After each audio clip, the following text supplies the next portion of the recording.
네, 서동수의 글로벌 마켓 리더 메리츠 종목증권 서동수 대리와 얘기 나눠보겠습니다. 안녕하십니까? 네, 안녕하세요. 네. 자, 서동수 대리가 준비한 내용부터 저희가 먼저 확인을 해보고 얘기를 이어가도록 하겠습니다. 자, 먼저 미국의 경제 방향에 대해서 좀 얘기를 나눠보도록 하겠습니다.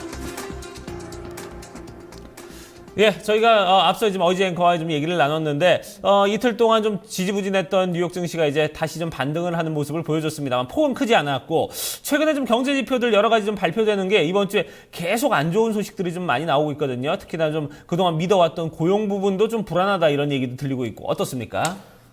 최근에 이제 1분기 경제 성장률이 뭐 이제 기대치가 이제 1.9% 정도까지 떨어져 있는 상태고요. 지난 4분기 경제 성장률이 2.2%로 확정적으로 나왔었고, 최근 들어서 미국 이제 다우 종합 지수의 차트를 보게 되면 이게 어디로 갈까라는 생각이 좀 많이 들 정도로 좀 굉장히 좀 우려와 기대가 어느 정도 많이 섞여 있다라고 보시면 될 것 같습니다.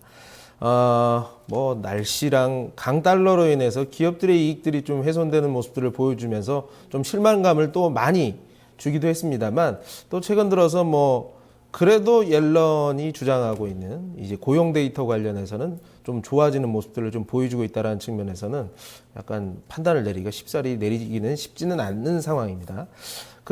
어제 이제 실업수당 청구 건수가 나왔는데요. 네. 그림을 한번 보시면 계속 우하향하는 추세, 우하향한다는 추세는 이제 뭐 실업으로 가는 사람들이 별로 없다는 얘기가 되겠죠. 그래서 뭐 예전에는 뭐 30만 건을 베이스로 했었는데 이번에는 뭐 27만 5천 건이나 한 29만 5천 건 요 정도로 요 정도로 나올 거로 봤는데 뭐 26만 8천 건으로 아주 좋게 나왔습니다. 네. 그래서 뭐 이쪽에 대해서는 좀 좋구나라고 생각을 하시면 될 것 같습니다. 네. 네. 사실 그 전에 발표가 됐었던 ADP 민간 고용 같은 경우에는 조금 부진했었거든요. 그런데 간밤에 나왔던 이런 신규 실업 수당 청구 건수가 급격하게 좀 줄어든 모습, 지금 9주의 최저치예요. 이렇게 나타나게 되면서 좀 더 방향성을 알기가 어렵습니다. 좀 어떻게 봐야 될지 외신 반응 좀 체크해 주시죠. 뭐 일단 뭐 결론부터 말씀을 드리면 약간 좀 그래도 좀 좋다라는 쪽으로 좀 컨센서스가 모아진다고 보시면 될 것 같고요. 네. CNN 머니로 인해서 이제 뭐 또 나쁜 면하고 이제 좋은 면을 이제 동시에 말해주는 좀 기사가 있었는데요. 네. 이제 어쨌든 뭐 저유가로 인해서 가처분 소득 증가가 되고 이걸로 인해서 소비가 확대되는 모습들을 좀 기대를 했습니다만은 사실 그런 일은 not happening, 일어나지 않았다라고 표현을 하고 있고, 소매 판매가 감소하고 주택 판매라든가 착공 이런 관련된 주택 관련된 데이터 자체가 별로 뭐 부진한 모습들, 최근은 뭐 내구재 주문 같은 경우도 좀 부정적으로 나왔었고요. 근데 이게 사실 이런 것들이 어떻게 보면 미국 증시를 좀 끌어내리는 이유가 됐을지는 모르겠습니다만 그야말로 기대치가 많이 낮아졌다라는 얘기입니다. 기대치가 낮아졌을 때에는 이런 악재가 나오고 나면 오히려 증시에서는 오히려 주가가 상승하는 패턴을 보여주기 때문에 어떻게 보면 1분기는 어차피 다 끝났고 2분기는 뭐 날씨 얘기는 지금 핑계 될 것도 없고 뭐 달러 강세가 조금 약간 둔화되는 모습들을 좀 보여줬기 때문에 뭐 기업들의 실적이 뭐 달러 때문에 약세가 된다고 하더라도 이런 것들이 더 이상 주가에 악영향을 미치지 않겠느냐, 미치지 않지 않겠느냐라고 이렇게 표현을 하면서 낮은 기대치로 인해서 오히려 주가가 좋을 수도 있다라고 이렇게 좀 생각을 좀 많이 하고 있는 것 같습니다. 네. 그럼 전체적으로는 앞으로 이제 방향은 그래도 좀 긍정적으로 바라보신다 이런 부분인데 4월 30일에 이제 FOMC 일정이 좀 예정이 돼 있지 않습니까? 이런 부분에서 좀 어떻게 좀 예측을 하고 계십니까? 무엇보다도 사실 4월 FOMC, 4월 30일 날 있을 FOMC, 우리가 과거에 계속 FOMC 이전에 전 세계 증시들이 한 일주일 전에 한 일주일간 좀 이렇게 막 조정을 받는 모습들. 그러면서 FOMC 회의가 열리고 나서 금리 안 올립니다라는 이제 신호가 나오고 나서 다시 반등을 보이는 계속 반복되는 이러한 현상들을 계속 보여줬었는데요. 이러한 것들은 이번에도 한번 또 더욱더 강력하게 나오지 않겠느냐. 이번엔 실질적으로 6월 달에 금리 인상을 한다고 그러면 이번 4월 30일 날 결정이 될 수 있는 상황이 나올 수도 있습니다. 그렇죠. 물론 제가 수차례 계속 방송을 통해서 어떻게 한 달 만에 그 옐런이 바라보고 있는 지표들이 한꺼번에 좋아지겠습니까? 라서 가능성이 낮다고는 하겠습니다만 어쨌든 금리 인상이라는 대 이벤트를 지금 앞두고 있는 상황에서 시장 참가자들은 4월 20일 정도, 한 열흘 전부터는 시장을 극히 빠져나가려고 할 것이다 라고는 이렇게 좀 판단을 하고 있습니다. 그래서 그 전까지 한 2주 정도까지는 어쨌든 미국 시장 뭐 데이터가 이렇게 안 좋았는데 당신 뭐 좋다는 얘기야, 많다는 얘기야.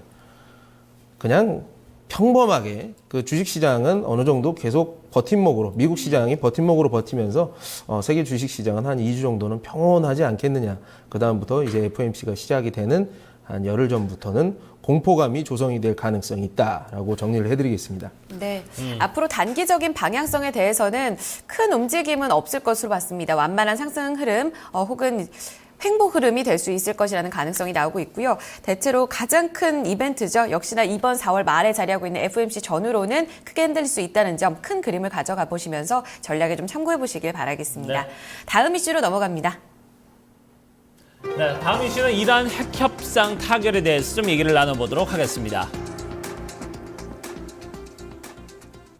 네, 자, 지금 뭐 서방과 이란이 좀 어느 정도 좀 잠정 합의를 이뤄냈습니다. 뭐 세부 항목들은 이제 조율을 해야 합니다만, 그래도 전체적으로 좀 이란이 이 핵에 대해서는 이제 더 이상 개발을 하지 않겠다 이런 부분에 대해서 이제 또 서방에서는 경제 제재 이제 풀어주겠다 이런 부분 어떤 뭐 큰 틀에서는 다 합의를 다 이뤄냈네요. 예, 그래서 뭐 이제 아웃라이닝을 했다고 보시면 될 것 같고요. 물론 이제 세부적인 조항들은 굉장히 많고요. 네. 몇십 개에 이르는 이런 조항들은 6월 말까지 합의를 하는데, 예, 어쨌든 뭐 이런 평화적으로 이렇게 이루어져서 참 좋은 부분이 아닌가 생각하고 있습니다. 네. 네, 일단은 뭐 마감 시한 이틀 지났죠. 이틀이 지난 이 가운데서 이날 이제 합의가 이뤄지게 됐는데 굉장히 좀 외신 반응 같은 경우에는 뭐 이럴 줄 알았다라는 이야기들도 많이 나오고 있습니다. 구체적인 제재를 이제 어떻게 이어가느냐 이 부분에 이제 초점이 맞춰지는 것 같은데 이 부분도 한번 체크를 같이 해주시죠. 제가 여러 가지 세부 조항을 설명을 드리는 건 별로 의미가 없을 것 같습니다. 네. 결론적으로 시장이 어떻게 반응을 하느냐에 대해서 좀 말씀을 드려야 될 것 같은데요. 블룸버그의 이제 그 기사에 따르면 어떻게 보면 뭐 이란의 이제 핵시설을 최종적으로 이제 그 강대국들이 완전히 뭐 폐기시키는 걸 원했지만 이란이 그거를 절대 할 이가 없기 때문에 어느 정도 절충안으로 지금 이제 좀 뭐 만들어졌다고 보시면 되는데요. 뭐 세부적으로 보면 핵분열 물질을 뭐 반입을 하지 않겠다. 이렇게 되면 실질적으로 뭐 원자폭탄을 만드는데 시간을 훨씬 오래 끌 수 있게 되는 이런 프로세스로 만드는 거라고 하더라고요. 그리고 나서 뭐 원심분리기라고 하면 어떻게 보면 핵폭탄의 이제 뭐 재료가 될 수 있는데 이러한 것들을 뭐 3분의 1 수준으로 감축시키겠다라는 부분에서 어느 정도 이제 연구 목적으로만 우리가 그 핵에 관련돼서는 쓰고 뭐 무기나 이런 쪽으로는 쓰지 않겠다. 이 정도로 이렇게 합의를 했다라는 점. 네. 요거 하나 합의된 거고요. 예. 이제 6월 말까지 해서 뭐 경제 제재 뭐 은행들이라든가 경제 주체들 모든 민간이라든가 민간 기업들이 기업 활동을 하고 이러한 것들에 있어서는 이제 세부 조항들을 하나하나 풀어간다. 하지만 이러한 것들이 최종 합의안이 도출하기 직전까지는 경제 제재는 멈추지 않는다. 그러니까 6월 30일 날이 무조건 지나야지만 아니면 그 전에 되더라도 최종 합의안이 나와야지만 이란의 그 합의가 이뤄지고 나면 그 석유 산유 자체를 100만 배럴 수준에 있던 것을 과거 250만 배럴로 다시 올리는 전 세계 산유량의 1%에서 2.5% 정도로 올리게 되는 이런 상황은 6월 30일 근처 최종 합의안 도출 이후에 이뤄질 가능성이 크기 때문에 어떻게 보면 원유 시장에 는 어떻게 보면 이제 뭐 악재가 이제 소멸되는 부분이라고 보시면 될 것 같습니다. 네. 네. 일단은 긴 그림에서는 이란 핵 협상이라는 불확실성은 어느 정도 제거가 된 부분이 있는 것 같아요. 그런데 문제는 이제 앞으로 이제 원유 시장이 어떻게 좀 방향을 찾아갈 것인가. 국제 유가에 대한 움직임에 대해서 많은 부분들이 궁금증이 큽니다. 이 부분 파급력 어떻게 보세요? 뭐 국제 유가가 오늘 뭐 소폭 떨어졌습니다. 뭐 사실 이러한 것들이 이제 이란에서 생산하는 산유량 자체가 2배가 늘어나게 되면 국제 유가 시장에 굉장히 큰 타격을 주는 것이 아니냐라는 게 정상적인 아이디어일지 모르겠습니다만 더 이상 노출된 악재는 악재로 작용하지 않는 모습들이 시장에서 이미 나타나고 있다라고 보시면 될 것 같습니다. 네. 제가 이번 주 참 유가에 대해서 많이 말씀드렸는데 중장기적으로 유가는 뭐 40불에서 50불 요 사이를 왔다 갔다리는 하겠지만 결론적으로는 연말까지 60, 70불까지 올라가는 이러한 그림은 전혀 훼손된 바가 없다라는 측면 다시 한번 말씀을 드리면 될 것 같고요. 네.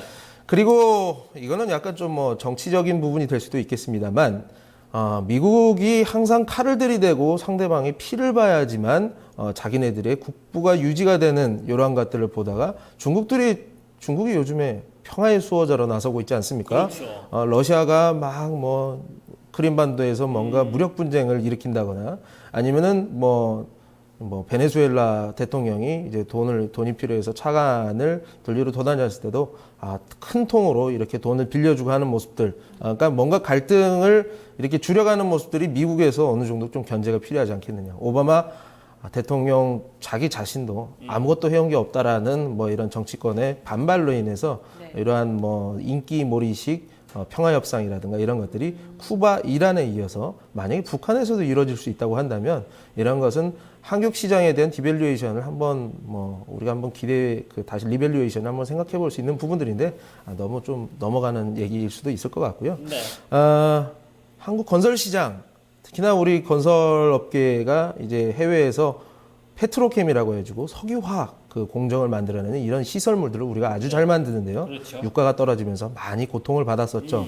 이런 것들이 다시 유가가 올라가고 중동 시장 붐이 일어나고 한국 시장에 있는 우리 기업들이 다시 진출하게 된다면 아주 이 시달려 있는 건설업계, 해외 건설업의 주가도 한번 우리가 잘 지켜보면서 기회가 되면 매수를 한번 해봐야 될 것 같습니다. 네, 알겠습니다. 최근에 우리 서동수 대리가 수출주 그리고 AIB 관련해서 이제 관련 전략들을 참 잘 제시를 해주고 계시거든요. 이런 부분에서 큰 그림을 대리님과 함께 그려가 보면 네. 더욱더 좋은 전략이 될 것 같습니다. 유가 관련해서 이제 올해 연말까지는 60달러 선까지 가는 그 전망은 변함이 없습니다. 이런 부분을 같이 한번 점검해 보시면서 전략 참고 이어가시길 바라겠습니다. 네. 두 가지 이슈 여기서 마무리 짓겠습니다. 글로벌 마켓 리더 메리츠 정금증권 서동수 대리 함께했습니다. 감사합니다. 네, 고맙습니다. 감사합니다.